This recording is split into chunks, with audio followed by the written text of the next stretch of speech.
Salut à toutes et à tous, la grande famille Can Inside. Aujourd'hui, on ne va pas parler de tactique, on ne va pas parler de beaux jeux. Aujourd'hui, on va plonger la tête la première dans les égouts du football africain. Ce que je vais vous dévoiler dans cette vidéo, ce n'est plus du sport. C'est une affaire d'État, un scandale de corruption à ciel ouvert, une mafia institutionnalisée qui a décidé d'assassiner l'équité sportive. La question que tout le continent se pose aujourd'hui est terrible mais nécessaire. La Confédération africaine de football est-elle devenue une organisation totalement corrompue ? L'heure n'est plus au doute, elle est aux faits. Et les faits, ils sont accablants. Aujourd'hui, le Sénégal est engagé dans la plus grande bataille juridique de l'histoire du sport africain. Pas sur la pelouse, mais dans les tribunaux internationaux et même jusque sur les bureaux du FBI américain. Pour comprendre l'ampleur de ce braquage à main armée, il faut rembobiner le film et revenir au point de départ, le dimanche 18 janvier 2025 à Rabat. Ce jour-là, le Sénégal et le Maroc s'affrontent pour la grande finale de la Coupe d'Afrique des Nations. Au bout du temps réglementaire, sur le fameux rectangle vert, la vérité éclate. Le Sénégal s'impose à la sueur de son front, au talent de ses joueurs et devient champion d'Afrique. Mais 2 mois plus tard, dans l'ombre des bureaux climatisés, la CAF commet l'impensable. Dans une démarche ubuesque, dictatoriale et sans précédent, elle décide de retirer la victoire au Sénégal pour déclarer le Maroc vainqueur sur tapis vert. Un vol manifeste. Et pour comprendre pourquoi la CAF en est arrivée à utiliser des méthodes de voyous en coulisses, il faut analyser ce qu'il s'est passé avant le match. Car oui, messieurs, dames, avant même le coup d'envoi de cette finale, le plan de déstabilisation de l'équipe nationale du Sénégal était déjà en marche. Regardons les images et les témoignages de l'avant-match. C'est un véritable traquenard, un sabotage minutieusement orchestré. D'abord, l'arrivée de la délégation sénégalaise à la gare de Rabat. Vous avez des joueurs de classe mondiale, des stars qui évoluent dans les plus grands clubs européens, qui se retrouvent livrés à eux-mêmes. Aucun dispositif de sécurité digne de ce nom. L'équipe finaliste de la CAN, laissée à la merci des supporters adverses, sans aucun cordon de sécurité, mis à part les quelques agents de la gare, c'est une honte absolue pour un pays organisateur. Et ce n'est que le début. Le sélectionneur national arrive en retard à la conférence de presse d'avant-match et la presse tente de lui tomber dessus. Mais pourquoi est-il en retard ? Parce que l'escorte policière marocaine censée sécuriser son trajet a mystérieusement oublié d'arriver à l'heure. C'est le sélectionneur lui-même qui doit s'en excuser devant les micros pour une faute qui incombe totalement à l'organisation. Et le sommet de l'horreur, l'acte le plus abject de cette tentative de déstabilisation, ce sont ces suspicions glaçantes d'empoisonnement au sein de la tanière. Des joueurs sénégalais, à l'image d'un Crépin Diatta, ont été aperçus dans un état physique extrêmement préoccupant à la veille du match. Tout, absolument tout a été mis en œuvre pour briser physiquement et psychologiquement les lions avant qu'ils ne foulent la pelouse. Et devinez quoi ? Ça n'a pas suffi. Le Sénégal a été plus fort que leur complot, plus fort que leur sabotage et a gagné sur le terrain. C'est justement parce qu'ils n'ont pas pu les tuer sportivement qu'ils ont décidé de les assassiner juridiquement 2 mois plus tard. Et c'est là que l'affaire prend une tournure absolument terrifiante, puisque le sabotage physique et psychologique d'avant-match a lamentablement échoué face à la résilience des joueurs sénégalais. Il fallait trouver un autre moyen de leur arracher la coupe. Oubliez le ballon, oubliez le sport. Bienvenue dans les méandres d'une procédure juridique d'une opacité criminelle. L'histoire officielle, on la connaît. Suite à une décision initiale du jury disciplinaire, le Maroc, ce qui est son droit le plus strict dans une justice sportive, a fait appel. Le dossier atterrit donc sur le bureau du fameux jury d'appel de la CAF, une instance censée garantir l'indépendance, l'équité et le respect absolu du droit. Mais la décision pondue le 17 mars 2026 qui retire le titre au Sénégal n'est pas un verdict de justice, c'est un vulgaire torchon commandité. En droit, on ne conteste pas seulement une décision pour ce qu'elle dit, mais surtout pour la manière dont elle a été rendue. Et la procédure utilisée ici est une insulte à l'intelligence de tous les Africains. Accrochez-vous bien, car les révélations qui suivent sont dignes d'un film mafieux. Selon les textes officiels de la Confédération africaine de football, ce jury d'appel doit statuer de manière collégiale, avec 9 membres titulaires et un quorum strict à respecter pour que la décision soit légale. Mais dans les faits, ce quorum est une gigantesque supercherie. Figurez-vous que 4 des membres supposés avoir rendu ce verdict historique contestent catégoriquement leur participation. On nage en plein délire. Prenez le cas de l'avocat djiboutien Mohamed Roblé Jamal. Son nom est placardé partout sur Internet comme l'un des bourreaux du Sénégal. Et que fait l'intéressé ? Il sort du silence, sidéré, pour annoncer publiquement qu'il n'a absolument jamais siégé à cette commission, qu'il n'a jamais participé à cette audience et qu'il n'a jamais signé cette décision retirant le titre au Sénégal. Une déclaration explosive, confirmée dans la foulée par le propre président de la Fédération djiboutienne de football, Souleymane Hassan Ouabiri, qui atteste que son représentant n'a même pas été convoqué. La CAF a littéralement inventé des juges fantômes pour valider son braquage. Mais l'horreur ne s'arrête pas là. Pour remplacer ces membres fantômes, qui retrouve-t-on illégalement propulsé dans ce jury d'appel ? Le président de la Fédération tunisienne de football, Moaz Benassar Nasri, un homme connu et réputé dans tous les couloirs pour être un intime, un proche allié de Fouzi Lekdja, le président de la Fédération royale marocaine de football. C'est un conflit d'intérêts gros comme une maison, une violation flagrante et honteuse des propres règlements de la CAF. Et comme si ce complot n'était pas assez évident, la CAF a pris soin de faire le ménage avant de passer à l'acte.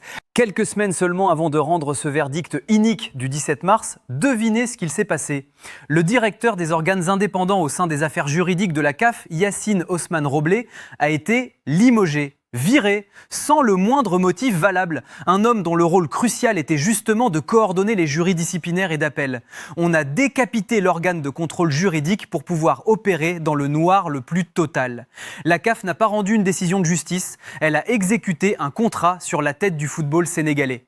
Et si vous pensiez avoir tout vu avec cette histoire de tribunal fantôme et de juges imaginaires, attendez de voir la suite, car la farce juridique est loin d'être terminée. Maintenant qu'on a vu que les juges étaient illégitimes, parlons un peu du fond du dossier. Parlons des arguments, soi-disant légaux, que cette mascarade de jury d'appel a osé pondre pour justifier le vol manifeste de cette Coupe d'Afrique des Nations 2025. Pour tenter de donner un semblant de légalité à leur hold-up, les pontes de la CAF ont eu l'outrecuidance de brandir les articles 82 et 84 de leur propre règlement. Et savez-vous comment ils ont justifié la perte du match sur tapis vert en accusant purement et simplement l'équipe nationale du Sénégal de s'être retirée du terrain ? Pardon ? Un retrait définitif du Sénégal ? Mais c'est un mensonge éhonté, une falsification ignoble de la réalité à la vue du monde entier. Le continent tout entier, les millions de téléspectateurs à travers la planète ont vu les images de cette finale. À aucun moment, je dis bien à aucun moment, la totalité de l'équipe sénégalaise ne s'est retirée de la pelouse. C'est une interprétation totalement subjective, frauduleuse et mensongère, pondue sur mesure dans les bureaux du Caire pour justifier l'assassinat sportif des Lions de la Teranga. Mais là où la malhonnêteté intellectuelle de la CAF atteint des sommets de bêtises absolues, c'est quand on met le nez dans la pièce maîtresse du dossier, le rapport officiel de l'arbitre central de la rencontre. Car oui, messieurs les corrupteurs, en droit, les mots ont un sens. Que dit le seul et unique maître du jeu dans son rapport final ? Il écrit noir sur blanc qu'il y a eu un arrêt momentané de la rencontre. Je le répète pour ceux qui feraient semblant de ne pas comprendre à la CAF, un arrêt momentané et en aucun cas un abandon ou un retrait définitif du Sénégal. C'est là que l'imposture de la CAF explose au grand jour.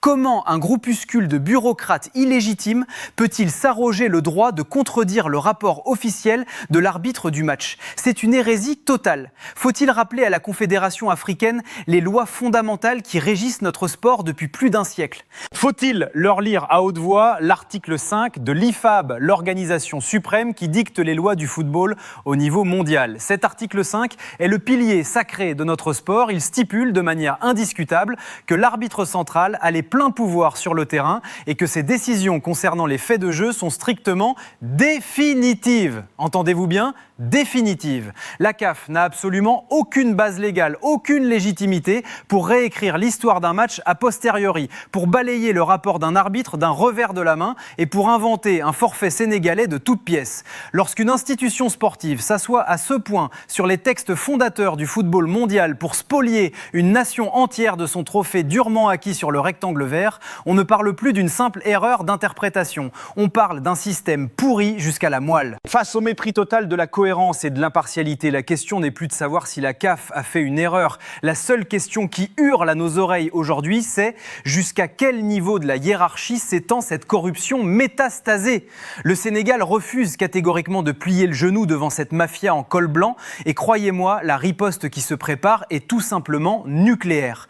Face à cette dictature institutionnelle, face à ce braquage à ciel ouvert et à ce mépris total des règles les plus élémentaires du droit sportif, l'État du Sénégal et sa fédération n'allaient évidemment pas rester les bras croisés en pleurant sur leur sort. Quand la justice de votre propre continent est confisquée, corrompue et verrouillée par une poignée de bureaucrates aux intentions nauséabondes, il ne vous reste qu'une seule option pour laver votre honneur. Monter à l'étage supérieur et déclencher la troisième guerre mondiale juridique. La première riposte, elle est logique, elle est institutionnelle, c'est le tribunal arbitral du sport, le fameux TAS siégeant à Lausanne en Suisse. On parle ici de la plus haute, de la plus suprême juridiction du sport mondial. Le rôle du TAS n'est pas de faire de la politique ou de copiner dans les couloirs des palaces. Son rôle, c'est de prendre les textes de loi, de les ouvrir et de vérifier chirurgicalement si les règles ont été respectées ou bafouées. Concrètement, le Sénégal a déposé un recours massif exigeant une réévaluation complète, totale et impartiale de ce torchon juridique pondu par la CAF et demande ni plus ni moins que la restitution immédiate de son titre confisqué. Au TAS, les juges fantômes et les conflits d'intérêts de pacotille, ça ne passe pas la porte d'entrée. La CAF va devoir s'expliquer devant de vrais magistrats et il tremble déjà à l'idée de devoir justifier l'injustifiable. Mais attendez, ne partez pas car la véritable bombe nucléaire de ce dossier, l'information qui donne littéralement des sueurs froides aux dirigeants mafieux de la CAF, elle n'est pas en Suisse, elle se trouve de l'autre côté de l'Atlantique. Au-delà de l'aspect purement sportif, le Sénégal a décidé de sortir l'arme de destruction massive. Une plainte a été brandie au niveau du FBI américain. Oui, vous avez bien entendu, le Federal Bureau of Investigation en personne. Vous vous demandez sûrement, qu'est-ce que la police fédérale américaine vient faire dans une histoire de Coupe d'Afrique des Nations? La réponse tient en un seul mot, un mot qui régit la planète entière, le dollar. Dans les affaires de corruption à grande échelle, l'argent laisse toujours des traces. Et à partir du moment où des transactions financières frauduleuses, des pots de vin ou des virements suspects sont opérés en utilisant le système financier américain ou le régime du dollar, le FBI et la justice américaine deviennent immédiatement compétents pour traquer les coupables où qu'ils se cachent dans le monde. Rappelez-vous du FIFA Gate en 2015. Quand les Américains décident de nettoyer les écuries d'Augias du football, ils font tomber des empires et ils envoient les intouchables croupir en prison. Et c'est précisément là que l'étau se resserre autour des intouchables de notre continent.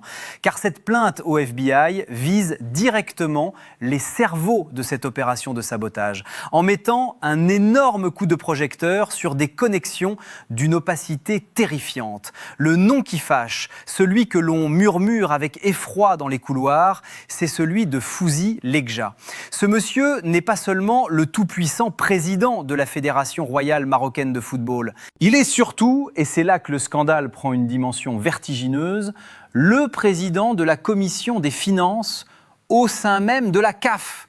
Le juge et la partie, l'homme dont l'équipe bénéficie du braquage est aussi celui qui tient les cordons de la bourse de l'institution qui a organisé ce même braquage. La plainte menace de fouiller dans les comptes, d'éplucher les virements et de faire exploser au grand jour ce conflit d'intérêts monumental. Si le FBI met son nez dans la comptabilité de la CAF pour vérifier ces collections douteuses, je vous garantis que la chute de certains dirigeants sera d'une violence cataclysmique. Pour clôturer cette enquête explosive, il faut impérativement prendre de la hauteur. Car vous l'avez compris, à travers ce dossier ahurissant, on ne parle plus d'une simple coupe en métal, on ne parle plus de statistiques ou de palmarès. Cette affaire pose une question infiniment plus large, une question vitale pour l'avenir de notre continent, celle de la gouvernance absolue du football africain. Sommes-nous condamnés à voir notre passion confisquée par une oligarchie de bureaucrates corrompus qui décident de l'issue des compétitions dans des salons feutrés? L'attente de la décision finale du tribunal arbitral du sport est insoutenable, mais soyons clairs, si le TAS donne raison au Sénégal, ce qui sera vraisemblablement le cas, au vu des preuves accablantes et des falsifications grossières grossière que nous venons de décortiquer, l'onde de choc sera planétaire. Cela ne fera pas que rendre sa coupe au peuple sénégalais. Cela posera une jurisprudence majeure, historique et irréversible sur le plan continental. Ce sera le signal de la fin de l'impunité pour les mafieux en col blanc qui gangrènent les couloirs de la CAF. Ce sera la preuve que la justice peut terrasser la corruption. En attendant ce verdict inéluctable qui lavera l'honneur de toute une nation, s'il y a une seule et unique chose qu'il y a lieu de retenir, c'est celle-ci. Le Sénégal n'a pas seulement gagné la Coupe d'Afrique des Nations 2025. Non, ce que cette équipe a accompli est infiniment plus grand. Elle a gagné cette coupe de haute lutte sur le terrain, sur ce fameux rectangle vert où seul le talent et la sueur doivent dicter leurs lois. Mais elle l'a aussi et surtout remportée en affrontant et en humiliant un système politico-sportif bien huilé. Une machine à broyer qui avait méticuleusement prédéfini le vainqueur de cette compétition avant même le premier coup de sifflet, en usant de tous les moyens les plus sordides pour arriver à ses fins. Ils ont tenté de les intimider, ils ont tenté de les affaiblir, ils ont tenté de les empoisonner et pour finir, ils ont tenté de les rayer des registres officiels avec un coup de stylo frauduleux. Mais c'était sans compter sur la résilience exceptionnelle, le courage héroïque et la force de caractère inébranlable de cette magnifique équipe nationale du Sénégal. Ces joueurs ont su représenter avec une dignité absolue ce grand et beau peuple auquel ils appartiennent.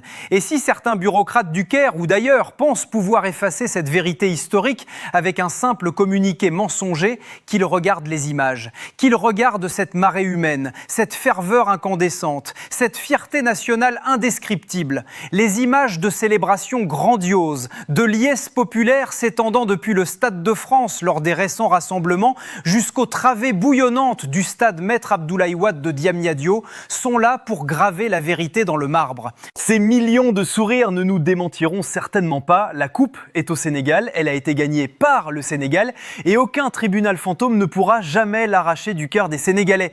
Et vous, la grande famille Can Inside, la parole est à vous. Je veux voir l'espace commentaire exploser face à ce scandale monumental. Pensez-vous que le FBI va faire tomber les têtes pensantes de la CAF dans cette affaire de corruption ? Le TAS va-t-il, selon vous, annuler purement et simplement la décision honteuse du jury d'appel ? Que doit faire le continent africain pour nettoyer définitivement les instances dirigeantes de notre football ?